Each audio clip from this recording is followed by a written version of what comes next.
Assalamualaikum warahmatullahi wabarakatuh. Yang terhormat Bapak Ibu dosen penguji ujian kinerja PPG dalam jabatan Angkatan 4 tahun 2021. Perkenalkan, nama saya Jumadin, saya guru sejarah di SMA Negeri 1 Wawoni Tengah, Kabupaten Konawe Kepulauan, Provinsi Sulawesi Tenggara, sekaligus menjadi mahasiswa PPG dalam jabatan Angkatan 4 tahun 2021 di LPTK Universitas Negeri Jakarta. Pada kesempatan hari ini, Senin tanggal 6 Desember 2021, saya akan membawakan materi masa pendudukan Jepang di Indonesia. Untuk lebih jelasnya berikut video pembelajaran saya.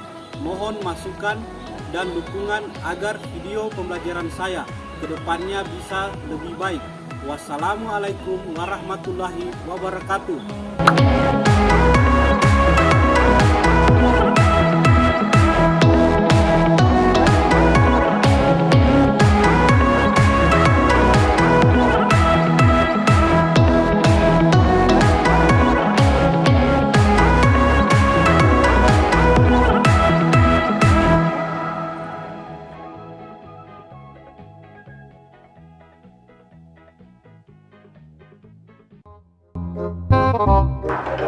Selamat pagi semua. Bagaimana keadaan kalian hari ini? Assalamualaikum warahmatullahi wabarakatuh.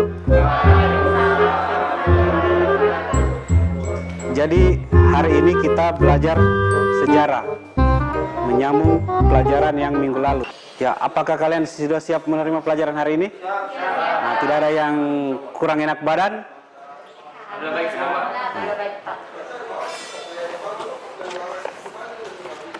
Sebelum memulai pelajaran, marilah kita berdoa bersama. Nah, siapa yang mau pimpin doa? Ketua kelasnya ya. Kita belajar. Sebelum belajar mulai berdoa sesuai kamu dan kepercayaan kita masing-masing. Doa dimulai. Doa selesai. Sebelum kita belajar, saya mau cek dulu kehadiran kalian. Nah, saya absen dulu ya. Indah Febrianti. Hadir, Pak. Oh, Indah Febrianti ini minggu lalu tidak hadir. Kemana? Pak, itu yang jadwal orang tua saya sakit di rumah sakit. Oh, sakit ya. Ya, kita doakan orang tua Indah Febrianti supaya cepat sembuh. Mari, amin. Ya, kemudian Muhammad Al-Faiz Zaindah Fahda. Nah, terima kasih. Nah, sebelum kita mulai pelajaran, terlebih dahulu marilah kita berdiri semua untuk menyanyikan lagu, salah satu lagu nasional. Ya. Kita berdiri semua. Nyanyi. 1, 2, 3.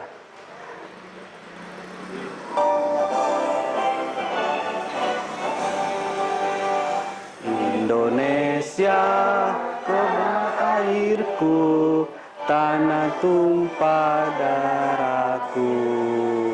Hiduplah Indonesia Raya. Ya, silakan duduk semua. Kenapa setiap kita belajar, kita perlu menyanyikan salah satu lagu-lagu nasional? Nah, untuk supaya kita mencintai negeri kita ini. Untuk pertemuan kita hari ini, kita membahas tentang pendudukan Jepang di Indonesia. Jadi Jepang itu datang ke Indonesia bukan hanya di Indonesia saja datang, tapi di seluruh Asia Tenggara. Dia membangun pangkalan militer. Jadi Jepang datang ke Indonesia membentuk pemerintahan yang dinamakan pemerintahan militer Jepang. Jadi semua bersifat militer. Nah, ada yang masih ingat pelajaran kita minggu lalu? VOC dengan politik etis. Nah, tentang jadi VOC itu sebelum politik etis. Nah, apa itu politik etis? Nah, jadi pemerintah kolonial Belanda memberikan seperti balas budi kepada rakyat pribumi di Nusantara. Itu kebijakan dari raja mereka yang dinamakan Ratu Belanda. Jadi kalian sudah siap belajar karena ingat materi minggu lalu ya. Nah, kemudian apa persamaannya pemerintah kolonial Belanda dengan pendudukan Jepang? Kira-kira persamaan atau perbedaannya? Nah, kalau persamaannya tentunya semua berbasis militer, semua berjaga-jaga, jangan sampai kita diserang oleh musuh. Nah, di masa pemerintahan kolonial Belanda kan dia membangun pangkalan-pangkalan militer yang musuhnya itu adalah Inggris yang sudah membangun. Persamaannya itu membentuk basis-basis militer. Basis-basis militer itu tentunya di pinggir-pinggir laut untuk menghalau kapal-kapal yang akan datang. Bisa jadi kapal tersebut membawa persenjataan yang berkedok perdagangan. Dari judul tadi, tujuan pembelajaran kita hari ini yang mau kita capai itu adalah supaya kalian itu setelah mengikuti proses pembelajaran ini, kalian dapat menganalisis proses kedatangan bangsa Jepang ke Indonesia dengan baik. Kemudian menganalisis sifat pendudukan Jepang di Indonesia dengan baik. Nah, jadi sifatnya, dia melakukan apa sehingga masyarakat bisa tertarik. Dan banyak alumni-alumni Jepang. Kemudian 3, menganalisis respon bangsa Indonesia terhadap pendudukan Jepang dengan benar. Jadi apa responnya tadi yang mau ditanyakan? Mereka terima atau terpaksa menerima? Kemudian kita bahas. Kemudian 4, menalar sifat pendudukan Jepang dan respon bangsa Indonesia. Jadi kita menalar, kita bayangkan, kita timbang-timbang. Oh, ternyata masyarakat Indonesia kayaknya udah terpaksa diterima. Nah, tidak ada pilihan lain atau bagaimana? Keterbatasan pada saat itu. Kemudian setelah semuanya itu kalian pahami, kalian dapat penyajikan. Kemudian kita kembali lagi ke penyebaran tentara Jepang. Jadi peta penyerangan Jepang ke Indonesia.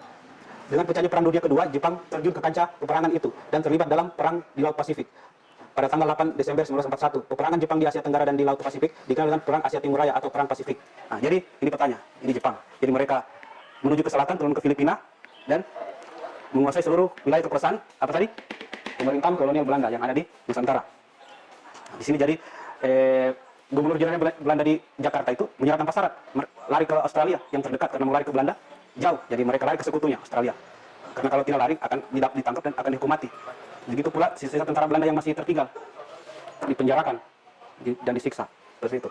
Nah, ini adalah peta penyebarannya. Jadi mana daerah kita di sini? Nah, ini ya, Sulawesi Tenggara. Apakah ada pengaruhnya dengan kedatangan Jepang? Ada peninggalannya terutama? Nah, sebentar kita bahas. Nah, di sini kan bukan wilayah kekuasaan Jepang. Jadi Jepang siap-siap untuk bikin barikade pertahanan di sini karena Australia ini adalah bagian dari sekutu. Seperti itu. Kemudian Jepang masuk ke Indonesia. Pertama masuk ke Jepang ke Indonesia diawali dengan menduduki Tarakan pada tanggal 10 Januari 1942. Jadi Tarakan itu di Kalimantan bagian timur di sini. Kenapa dia menduduki Kalimantan? Karena di sini ada blok-blok migas yang sudah dibangun oleh pemerintahan kolonial Belanda. Jadi seperti gas alam. Jadi dia mau menduduki itu untuk mencari keperluan perang, minyak, terus migas juga. Seperti itu. Kemudian pada bulan Februari 1942 pasukan Jepang menduduki Pontianak, Makassar, Banjarmasin, Palembang, dan Bali. Jadi yang diutamakan diduduki terlebih dahulu itu adalah kota-kota yang sudah besar. Kota-kota dagang yang sudah beroperasi. Perputaran uangnya sudah banyak. Seperti daerah-daerah tadi. Pontianak, Banjarmasin, Palembang, dan Bali. Nah, itu kan sekarang kita tahu sendiri itu sudah jadi kota besar daripada ibu kota provinsi kita ini Kendari. Itu adalah kota-kota yang baru berkembang setelah Indonesia merdeka. Jadi kota-kota tersebut memang sudah berkembang dari zaman sebelum Jepang, pemerintahan kolonial Belanda, zaman VOC, kemudian sebelum VOC, zaman pedagang Islam sudah berkembang kota-kota tersebut. Jadi Jepang sudah memetakan daerah mana yang mereka mau kuasai terlebih dahulu. Dengan menyerahnya Belanda kepada Jepang, maka seluruh wilayah Indonesia menjadi bagian dari kekuasaan penjajahan Jepang. Itu yang penting, seluruh bagian. Artinya seluruh berarti dari Sabang sampai Merauke, tanpa terkecuali. Bayangkan itu, Belanda sudah capek-capek menaklukkan berbagai kerajaan-kerajaan di Nusantara dari selama 350 tahun, termasuk daerah kita. Ada peradaban yang tinggi di sini ya, Buton, yang peradaban Islamnya juga tinggi. Nah, Jepang sudah merintis ini 350 tahun kurang lebih, tapi diserahkan begitu saja kepada Jepang. Seperti itu. Berarti bisa dibayangkan begitu superiornya ini Jepang. Nah, inilah perundingannya. antara Jepang dan Gubernur Jenderal Belanda yang ada di Batavia pada tanggal 8 Maret ini. Pasukan Belanda diwakili oleh Letnan Jenderal. Nah, ini pemimpin militernya. Kemudian setelah Jepang menguasai Indonesia, Indonesia dibagi menjadi 3 wilayah pendudukan militer, yaitu, nah ini yang penting, pemerintahan militer Jepang, pemerintahan militer Angkatan Darat, tentara ke-25 untuk Sumatera dengan pusatnya di Bukit Tinggi, pemerintahan militer Angkatan Darat untuk Jawa dan Madura pusatnya di Jakarta. Di daerah kita itu adalah pemerintahan militer Angkatan Laut di bagian Sulawesi, Kalimantan, dan Maluku dengan pusatnya di Makassar. Armada Selatan kedua. Nah, dari penjelasan tadi, ada yang mau ditanyakan? Nah, silakan. Ada yang mau ditanyakan ya? Silakan bertanya. Berdiri. Ya. Sebelumnya terima kasih atas waktu yang diberikan. Jadi pertanyaan saya ingin memberikan pernyataan terlebih dulu. Dikutip dari buku referensi yang telah saya baca yang berkaitan dengan materi yang Bapak sampaikan sebelumnya, bahwa walau Belanda menduduki Indonesia lebih lama daripada Jepang, tetapi kebiadaban mereka tidak seburuk apa yang telah dilakukan Jepang ketika menduduki Indonesia. Artinya, dalam waktu yang singkat, ketidakabnoralan atau amoral daripada Belanda. Pertanyaan saya, apakah Jepang telah menghancurkan segalanya dari apa yang telah dibentuk kolonial sebelumnya, yaitu keteraturan, dan mengapa Jepang dianggap lebih keji dan kejam dibandingkan Belanda, padahal keduanya sama liciknya untuk menjajah serta memperbudak rakyat Indonesia? Terima kasih. Nah, dari pertanyaan temannya ada yang bisa menjawab? Ada yang mau menjawab? Jadi kenapa Jepang menghancurkan semua tatanan yang sudah dibangun oleh pemerintahan kolonial Belanda? Kenapa dia menghancurkan semua? Ya jelas ya, karena naluri untuk menguasai semua itu secara umum. Kalau kita mau rayu orang, kita pengaruhi orang yang dimaksud teman ini sama-sama, artinya sama-sama mau bodoh-bodoh gitu. Pemerintahan kolonial juga begitu, Jepang juga begitu, dan Jepang malah lebih parah. Kenapa Jepang bisa membekas dan disebut lebih kejam? Jadi di masa pemerintahan kolonial Belanda itu, masyarakat pribumi itu dihukum kalau ada kesalahan. Nah, hukumannya mungkin dijadikan pekerja, dan kalau mau bekerja pun mau atau tidak, mendaftar atau tidak. Kalau tidak mau, ya bekerja di lahan sendiri. Nah, Jepang itu paksa semua, apalagi pemuda, apalagi wanita, dipaksa semua untuk direkrut. Jadi tidak ada pilihan pada zaman Jepang.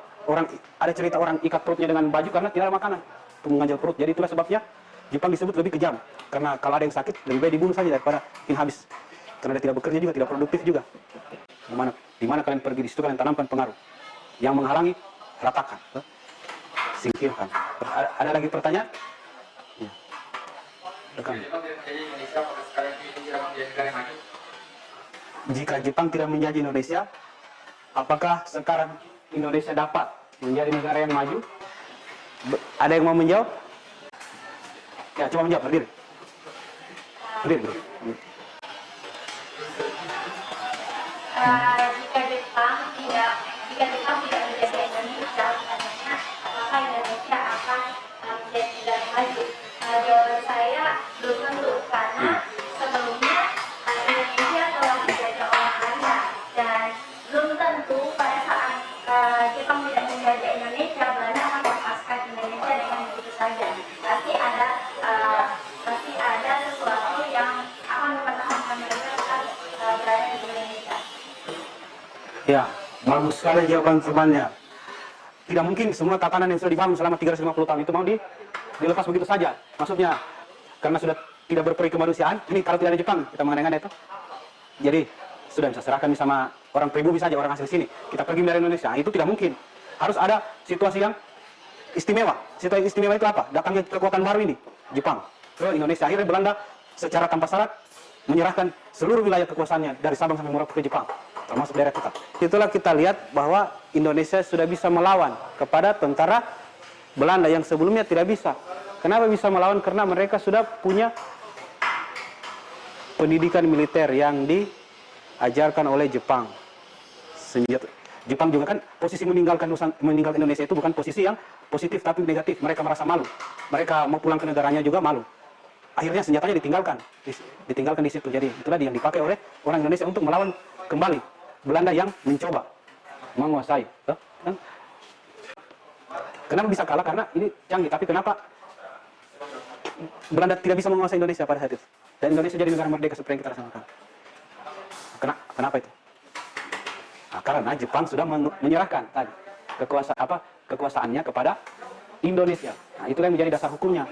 Wilayah Belanda yang di Hindia Belanda ini bukan lagi menjadi wilayah Belanda, menjadi wilayah Indonesia. Kan keluar dari Indonesia juga tidak sepenuh hati. Mereka menunda ada namanya konferensi meja bundar. Menunda mengakui kemerdekaan Indonesia kecuali Papua. Kenapa Papua mau dikuasai? Karena mereka sudah tahu potensinya di situ, berupa tambang. Yang mungkin pada saat itu belum masak, nanti sekarang baru sudah masuk emasnya. Ada lagi yang mau bertanya?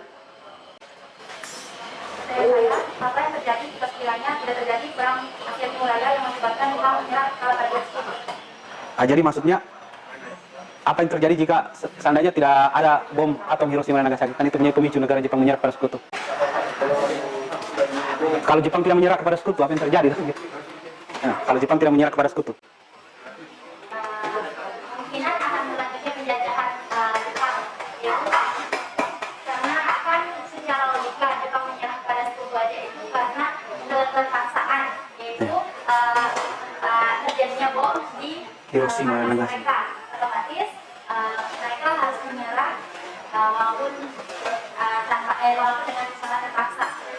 Dan apabila itu tidak terjadi peperangan dan tidak dibom, maka kemungkinan besar tetap akan menjadi Indonesia karena Indonesia merupakan salah satu pemasukan mereka dalam peperangan seperti manusianya dan juga sumber daya. Betul sekali. Ya, itu jawaban temannya bagus sekali ya. Kemudian selain mempersiapkan itu dibentuklah organisasi. Inilah yang menjadi cikal bakal terbentuknya negara Indonesia dari anggota-anggota organisasi yang berpengaruh. Salah satunya Soekarno, Hatta, Muhammad Sarir, tokoh Islam Buya Hamka, dan banyak lagi tokoh-tokoh lain. Pembentukan BPUPKI pada tanggal 1 Maret 1945. Latar belakangnya oleh kekalahan Jepang dalam perang Pasifik. Jadi di beberapa front-front perang Pasifik Jepang sudah kalah. Di Filipina sudah kalah, di Pasifik sudah kalah, di Kalimantan sudah kalah, di Aceh sudah kalah, di daratan Jawa juga sudah kalah. Tapi Jepang belum mau menyerah. Nanti itu dijatuhkan bom atom, baru mereka menyerah. Nah, tujuan dibentuk BPUPKI adalah untuk mempelajari dan mempersiapkan hal-hal penting mengenai masalah tata pemerintahan Indonesia. Nah, sidangnya itu tanggal 29 sampai 1 Juni. 29 Mei sampai 1 Juni 1945. Nah, dasar negara. Nah, Muhammad Yamin ini memberikan dasar negara yang menjadi cikal bakal dari lahirnya mana Pancasila ada. Cikal bakal Pancasila 5 sila tersebut yaitu peri kebangsaan, peri kemanusiaan, peri ketuhanan, peri kerakyatan, dan peri kesejahteraan rakyat. Nah, inilah yang menjadi cikal bakal adanya Pancasila. Kemudian dasar negara oleh Prof. Dr. Sutomo, persatuan, kekeluargaan, mufakat, musyawarah, dan keadilan sosial. Merupakan bagian dari juga Pancasila tuh, 5 sila. Kemudian oleh Soekarno sendiri yang menjadi pemimpin Indonesia setelah itu. Nah, kebangsaan Indonesia, internasionalisme dan peri kemanusiaan, mufakat, demokrasi, kesejahteraan bangsa Indonesia. Nah, Piagam Jakarta. Nah, dibentuklah PPKI. Nah, pada tanggal 7 Agustus ini adalah peristiwa penting ya. Coba dengar semua. Tanggal 7 Agustus, Jenderal Terauchi menyetujui pembentukan panitia persiapan kemerdekaan PPKI atau bahasa Jepang seperti itu. Menggantikan DPUPKI tadi. Jadi dirubah. Nah, PPKI beranggotakan 21 orang. Tanpa sepengetahuan Jepang, PPKI diambil alih oleh pemimpin Indonesia menambah keanggotaan menjadi 27 orang. Nah, jadi Jenderal Terauchi ini ada di Vietnam sana. Kemudian memanggil petinggi-petinggi orang Indonesia untuk merundingkan supaya saya mau keluar dari negara ini, saya sudah dibom, saya sudah menyerah sama sekutu. Bagaimana ini, kalian mau merdeka atau tidak? Kalau tentu mau merdeka, semua merdeka. Akhirnya Soekarno, tapi Jenderal Terauchi ini menjanjikan kemerdekaan itu maksudnya menyuruh Soekarno nanti ke Amerika tanggal 24 Agustus saja. Itu amanat dari sana. Sudah pulang nih ke Indonesia, tapi desakan-desakan dari golongan muda kan begitu gencar. Akhirnya mempertimbangkan, belum lagi Soekarno ada peristiwanya diculik oleh golongan muda. Akhirnya ditentukanlah tanggal dan ditetapkanlah sebagai hari kemerdekaan kita, yaitu tanggal 17 Agustus 1945. Vietnam. Ini adalah tugas LKPD kalian untuk dikerjakan hari ini. Silakan saya bagikan ya.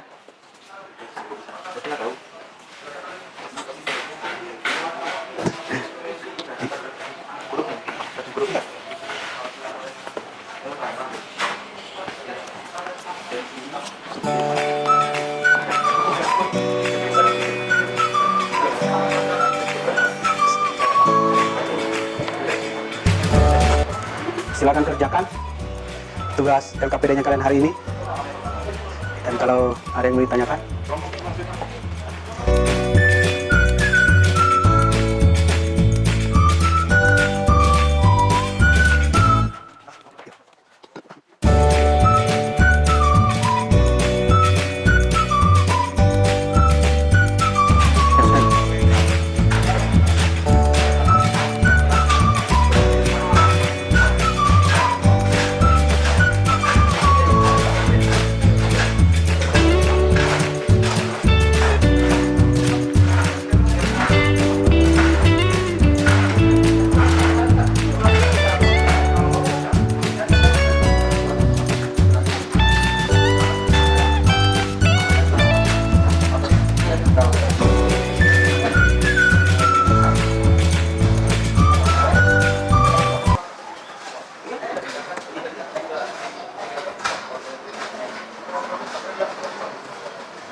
ya kumpulkan. Dan silakan kumpulkan di depan.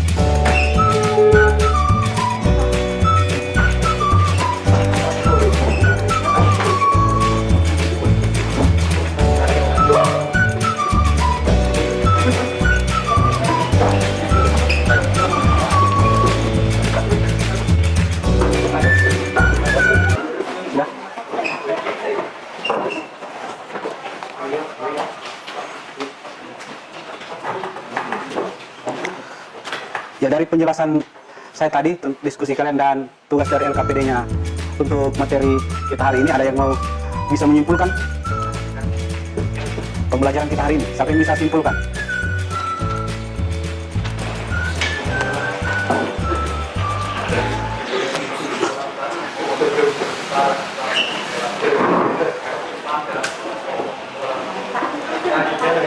Ya, berdiri sini.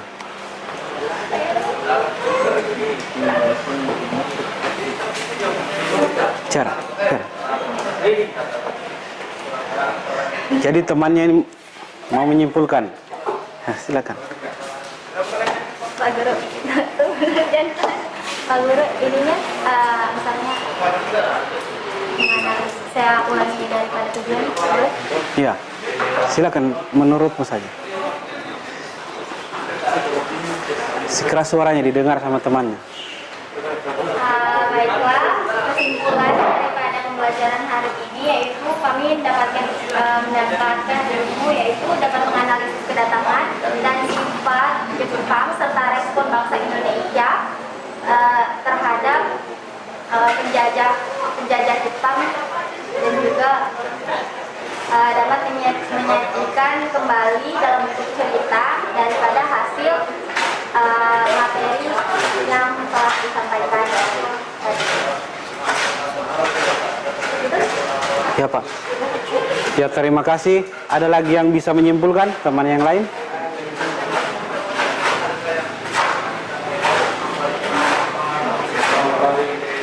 Ya, kalau tidak ada saya simpulkan ya. Jadi proses kedatangan bangsa Jepang ke Indonesia itu diawali oleh penyerangan pangkalan militer Amerika Serikat di Hawaii. Nah, kemudian setelah mereka datang ke Indonesia, sifat atau cara mereka menduduki Indonesia itu dengan gerakan 3A-nya tadi, doktrinnya.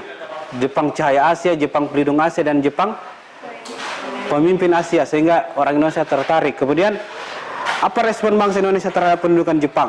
Nah, awalnya diterima, tapi lama-lama merasa tersiksa, bahkan lebih tersiksa daripada Belanda.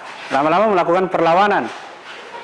Dan ketika Jepang mau memberikan kemerdekaan kepada Indonesia, segera direspon cepat. Bahkan tidak mau lagi diatur oleh Jepang, yang secara konstitusi dia adalah pemilik dari Sabang sampai Merauke Indonesia ini. sebelum menyerah. Kemudian menalar sifat pendudukan Jepang dan Republik Bangsa Indonesia. Bagaimana kalian menalar daripada sifat-sifatnya, membandingkan kekejamannya atau membandingkan keuntungannya? Kan ada juga keuntungannya tuh, bukan hanya kekejaman. Untuk Keuntungannya udah menghapus menyetarakan semua pendidikan. Menyetarakan melalui pendidikan itu tentunya lagi untuk kepentingan perang Jepang, bukan buat kemanusiaan atau mensejahterakan masyarakat pribumi. Rakyat Indonesia tidak bisa mengetahui memakai senjata untuk melawan. Nah, dari situ itulah keuntungannya. Sehingga ketika Belanda mencoba datang kembali, Indonesia sudah bisa melawan dan mempunyai struktur organisasi kepangkatan militer yang jelas, siapa yang didengar, siapa yang diapa. Jadi ada jenjang kepangkatan itu dibentuk pada saat Jepang ada. Jadi salah satunya itu keuntungannya. Atau masih ada keuntungan lain. Kemudian kalian menyajikan dalam penalaran dalam bentuk cerita sejarah. Dari sini kalian bisa untuk memahami bahwa ternyata Jepang pernah menjajah kita dengan begitu kejam, dan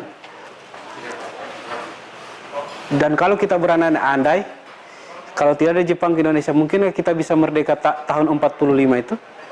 Nah, kembali lagi kita berpikir setelah kalian menalar seperti itu.